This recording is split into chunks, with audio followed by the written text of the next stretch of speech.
Jai Gurudev. So happy Ramanuja Jayanti, everybody. Today's verse is from the 11th canto, chapter 3, verse 46 of the Shreemad Bhagavatam. Vedoktam eva kurvano nisangho nirpitam ishvare nishkarmyam labate siddhim rochanarta pala shruti. These words are spoken by Shri Antarikṣa. Shri Antarikṣa is one of the 9 yogendras who are the sons of Lord Rishabhadev. And Lord Rishabhadev is the incarnation of Narayana, the incarnation of the Lord, whose 100 sons had great influence in different areas, different sectors of societal development. And the 9 yogendras were the most spiritually advanced of those sons. And so they have a conversation with Maharaj Nimi, and he asks a series of questions about different facets of life, of spiritual life. And so he receives a bunch of different answers, and in this particular verse, I'll read now the translation and we can go into it. By executing without attachment the regulated activities prescribed in the Vedas, offering the results of such work to the Supreme Lord, one attains the perfection of freedom from the bondage of material life. The material fruitive results offered in the scriptures are not the actual goal of Vedic knowledge, but are meant for stimulating the interest of the performer. And so he's talking about what the real goal is of spiritual life, but in doing so, he says something that I find obviously very relevant or very interesting, because he says the results, even the offering of your results, but let's focus on the results first, of your spiritual activity, the outcomes are presented more as a motivator for people to engage in spiritual activity in the first place, despite not being the actual motivation for why you should be doing it. What this speaks of is the need that humans have to have the carrot dangled in front of us in order to do something. We need to be promised some outcome. We need to be promised the result, and then you do something. If you say love for the sake of loving, and yet it's the truth. If you ask Guruji, why should we love? Just because. Okay, but what do we get from it? Well, in due time, something will happen. Yeah, but what is that something? Yeah, just love. And so the problem with such a path is that love is the motivation. Why do you do it? Because love. What are you going to do? You're going to love. And what's going to be the result? Love. It's the truth, and yet it isn't the most concrete motivational principle, because there's a lot of abstractions in that. What love? If you promise someone divine love, the problem with that is that it's a concept. Most people have never tasted that. We don't know what that is. So we're working towards something that we have to conceive of in our minds as a fantasy. A lot of people lack the motivation to keep doing that. If we would know exactly what it is, I promise you none of us would ever lack motivation on our spiritual path. If somebody says to you, when this prayer is over, there's free ice cream in the lobby, I promise you everybody's going there. You don't need to be reminded of it. You will not need to psych yourself up for it. It'll be such a natural, orderly line of people going towards the lobby, because we have prior experience of this. We have a reference. We understand what it is. We understand the pleasure that we derive from it. And so it's a very simple equation. Here's the offering, concrete outcome, concrete action from my side. Spirituality often struggles in this department, because a lot of the benefits, we don't actually know them. They're just ideas. Vaikunta, divine love, unconditional love, realizing God. Even God we don't know. And so all of these things are just ideas. And so instead of doing that, what happens? When we teach Atma Kriya Yoga, one of the students, or the students in general, what do they often ask? And what is the effect of this? What is the benefit? And not that we're particularly interested in highlighting these benefits. I mean, the real purpose of it is to, again, awaken what? Divine love. we'll say to them, oh, this one really helps you calm your mind. And this one improves your blood circulation. And this one improves this and that and the other. And people go, oh, great, now I'm going to practice it. Mudras.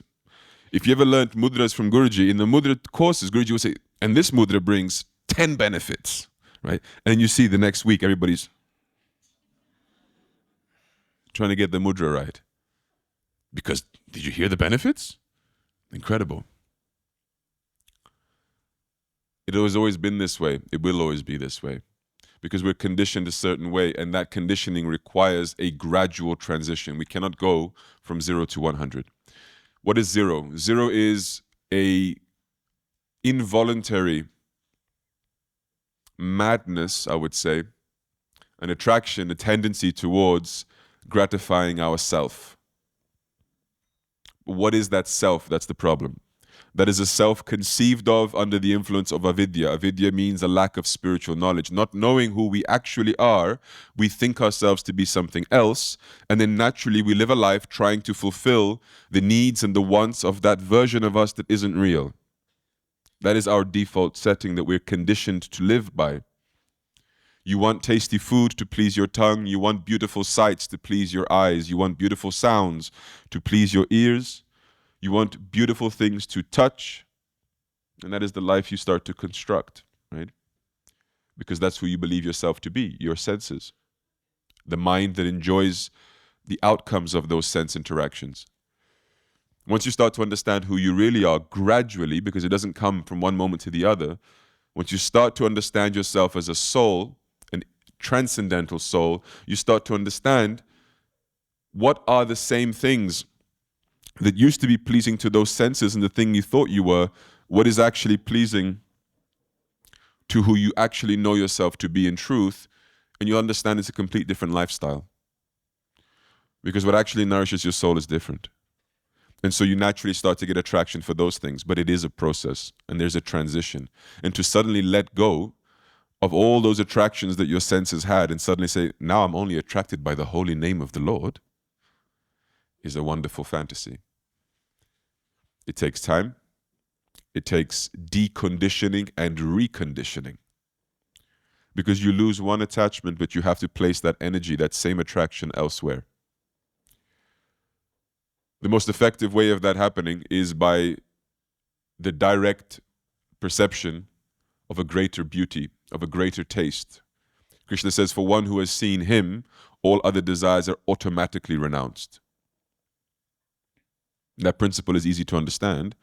If you like one type of ice cream and I offer you a better type of ice cream, you will renounce the worst one without any struggle because you're taking something greater.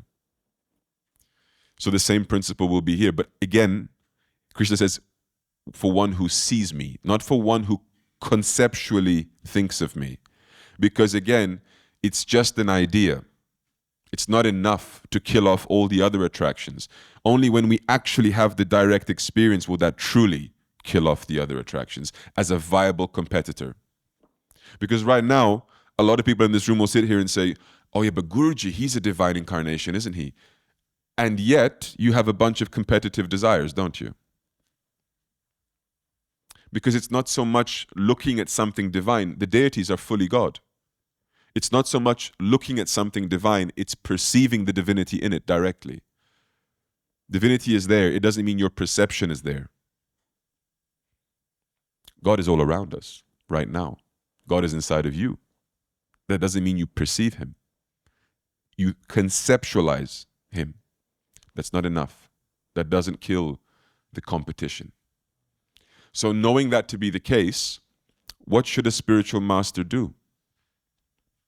Knowing yourself to be conditioned to think of yourself as something other than what you actually are, knowing that you're not capable right now of getting that cognition of God fully, truly, that would eradicate all these other tendencies, what can he do? He can tell you, please practice your Atma Kriya, please practice your japa, and please go to the temple, do your worship, study the Shastra. He can tell you all of these things, and he does. What's the outcome? You don't need to tell me, you need to tell yourself. You know what the outcome is. You know the level of motivation that is derived from that. You know how many hours a day you dedicate to that. You know the eagerness with which you do it, or sometimes lack thereof. It's our nature, right? Still not enough. So, what does Ramanuja do? Ramanuja Acharya, he receives Om Namo Narayanaya, and they tell him, with this mantra alone, nothing else needed, you will be liberated. And anybody who chants this will be liberated from this conditioning. And he says, well, great. What's his first thing he does? He wants to give it to everybody. Because he's a genuinely spiritual person. And he actually has the welfare of others in his mind, as a true Vaishnava should have. His first instinct is, I want to give this to everybody. How does he gather the people in order to give it to them? He doesn't say, come everyone, I'm going to give you the best mantra for your spiritual liberation. Why? Because he knows that if he did that, hardly anybody would come. So rather he says, everybody gather, I have the greatest jewel that I want to share with you. And everybody comes. Approximately 500 years later, Chaitanya Mahaprabhu would do the exact same thing. When he wanted people to come and perform the Harinam Sankirtan with him, chanting the names of God that would again lead to their liberation, those who were more materially inclined, in the Chaitanya Bhagavata it says that he would tell them, please come, I invite you to our party today, and in the party there will be a lot of beautiful women and soup for everyone. And everybody came. Women, soup.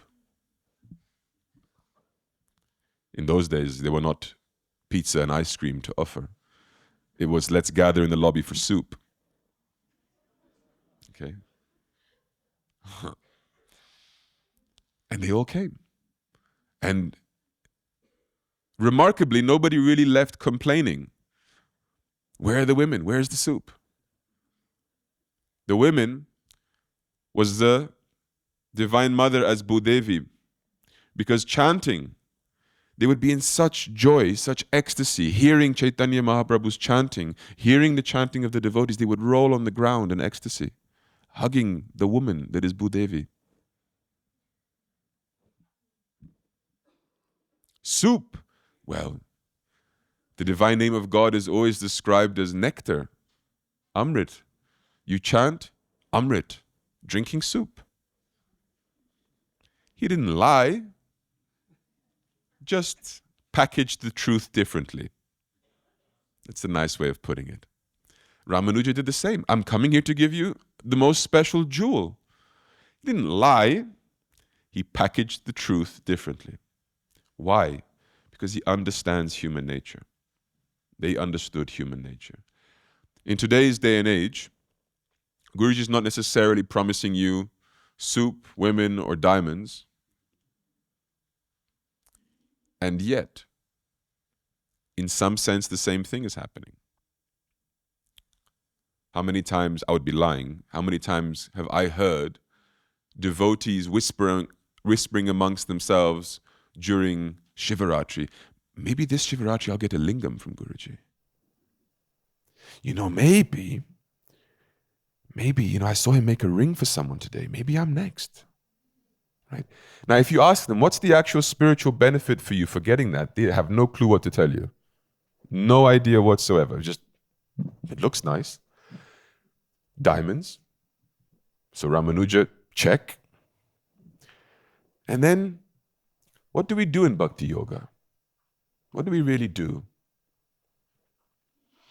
What we're told to do is to think of God. Actually, real bhakti, the real outcome of bhakti is an absorption in God. This is actually all that's trying to be accomplished, trying to be achieved here, that we completely absorb ourselves in God. That's it. And in order to do that, he could walk in here and say, here's the new method by which we do that. We all just sit down and close our eyes and absorb yourselves in God. Proceed. Okay? And that is exactly what we're trying to do. But in different terms. Let's sing, let's dance, and please don't leave without taking prasadam. Now, the prasad is designed to be as tasty as possible. Why? Yes, you could say because we're trying to offer something very pleasurable to the deities. Can anybody sit here and tell me that they know Krishna's taste in food? And you know for a fact that he likes the way we prepare the food in the kitchen? You hope so, but you don't know so. How many times in your own homes when you're doing puja, you offer the food that you like to eat, not the food that Krishna likes to eat necessarily? Why? Because afterwards, it's prasadam. Sometimes people want to have a little cheat day from their diet and they go, "I'll wait. Puja, offering, and now I go, it's prasad, I can't refuse." Okay? Because we know human nature, we're all the same. It's designed to make us attracted. That's all it is. It's designed to make us attracted. We are attracted to music, we're attracted to food, we're attracted to community, we're attracted to dancing, we're attracted to partying, we're attracted to celebrating. It's our nature. And the path is designed to entice you. And then the more you walk this path and the deeper you go down this road, you'll notice the less Guruji will speak to you about any benefits, the less you'll start to notice these things, and the more you'll be expected, and it won't necessarily be told to you, but you'll feel it in the air. You'll be expected to do things for no reward. Oh, it's your first time in the ashram. Please sit in the front. Please, how can I help you? It's your 50th time in the ashram. Why aren't you serving? Isn't it? What, you expect something from us? No, you have to give. Now, maybe that's not always spoken in the best way, executed in the best way, but the principle is there. The principle is that at some point through your maturity, because that's the expectation, that if you've come once and you've come 50 times, there should have been a maturity growth. Should. If that happens, naturally, the expectation of a mature spiritual seeker is that the mature spiritual seeker understands the actual purpose of spiritual life. As the verse said, the rewards of spiritual activity are not the actual purpose of spiritual life, and yet they are spoken in order to motivate the practitioner, right? So the same thing is expected of us. In Patanjali's Yoga Sutras, it's very interesting. 4 chapters. He dedicates the entire 3rd chapter to the powers that can be accrued from practicing yoga, the siddhis that you can gain from practicing yoga. And then he ends the chapter by saying, and yet none of these are the purpose of yoga. Next chapter. Okay. And you may argue, well, then why did he waste his time doing it? And it's not even as black and white as to say it's just to entice you. Yes, it is, but it's not only this. It's because you will meet a lot of people along the way that have practiced yoga, including in Shastra, in order to obtain said siddhis. Hiranyakashipu, what did he do to become Hiranyakashipu? Yoga. And so if he wouldn't explain this, you would look at that and say, wait a minute, what is yoga really about? Because it looks like he's doing yoga, but I'm doing yoga for love of God, for knowledge of self.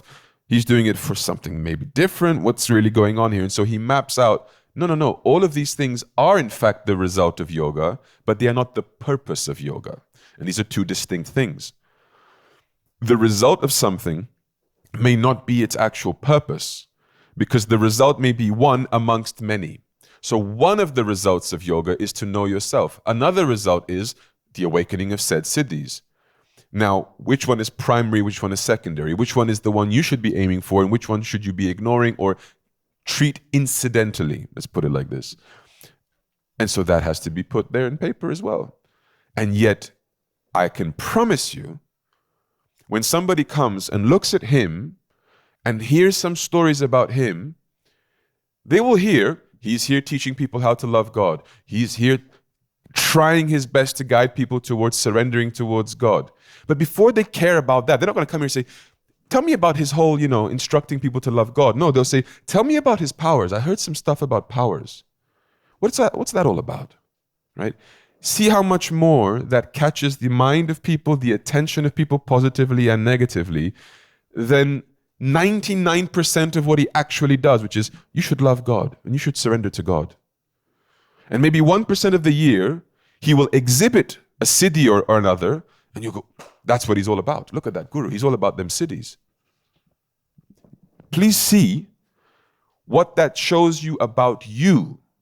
Not about him or this path or anything else, but what it reveals to you about your own psychological makeup. And I'm not saying this as a criticism. I'm saying it as an observation that you must have of self. Understand how you are programmed so that you can deprogram yourself.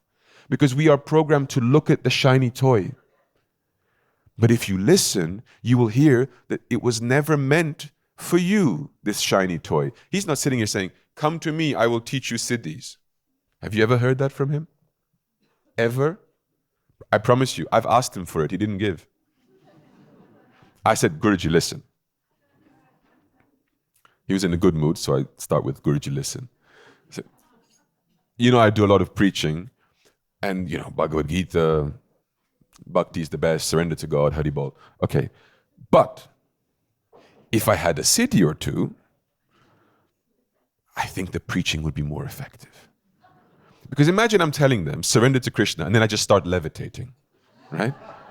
Nothing major, I don't need to fly, just levitate, few inches off the ground. I'm not trying to make competition with Lufthansa, just a little bit, right? Surely everybody would be much more impressed. They'd be like, this guy knows what he's talking about, look at him, he's levitating, right? Or imagine I could change the weather. Right? We're doing yagna, it starts to rain, and I'm like,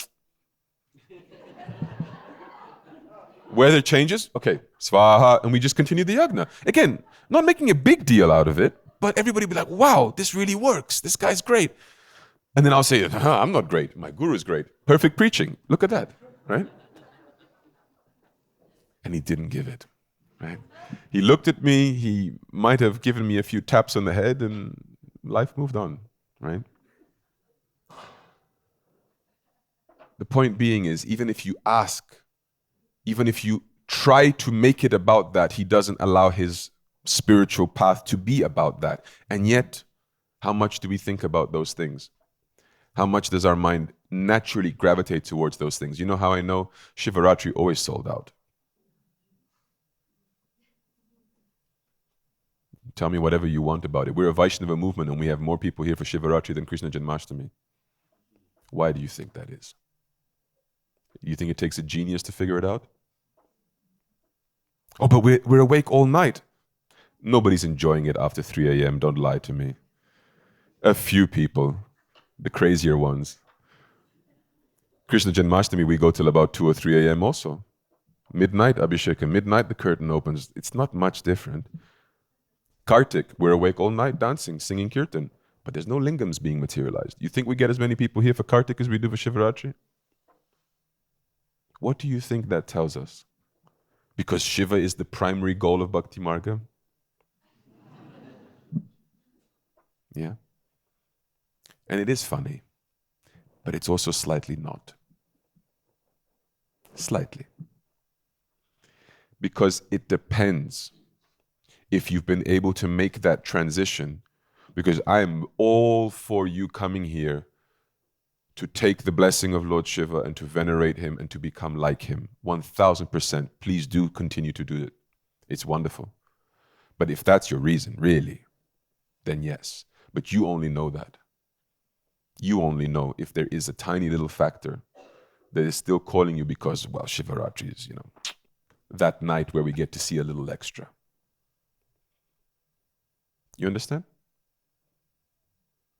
Understand how you are, you will understand how to adjust, you will understand how to respond, how to create the right context around yourself in your spiritual life to work on it. If you don't understand how you are, if you willfully ignore your mental composition, your tendencies, your programming, then don't be surprised if there isn't much evolution. And it's not just because you're around this environment that it's going to happen automatically, because the environment is not designed to do the work for you. The environment is designed to reveal to you the work that has to be done. You understand the difference? It's not here to do it for you. It's here to show you what has to be done, and it's very good at doing it. It's not very good at doing it for you. People come and they'll say, do you know, I've been going to Shipita Nilaya for many years, and I still see some people, they haven't progressed much, right? Well, yeah, because being in Shipita Nilaya doesn't guarantee you any amount of progress. It guarantees you that you'll be reminded to make progress all the time. You'll be constantly reminded that you need to make progress. You'll be constantly afforded opportunities to make that progress. That's what the place is here for. But it doesn't make the progress for you. You have to do that. Guruji is the superior embodiment of the same thing. He reminds you constantly and gives you opportunities constantly to make your change. But you have to make the change. Ramanuja understood that. He used their nature to elevate them spiritually. But they still had to accept the mantra and chant the mantra. He could not chant it for them. Chaitanya Mahaprabhu understood that. I'll get you here, but you have to chant. You have to do your part too. And we ought to understand the same thing. So a happy Ramanuja Jayanti to all of you. Jai Gurudev.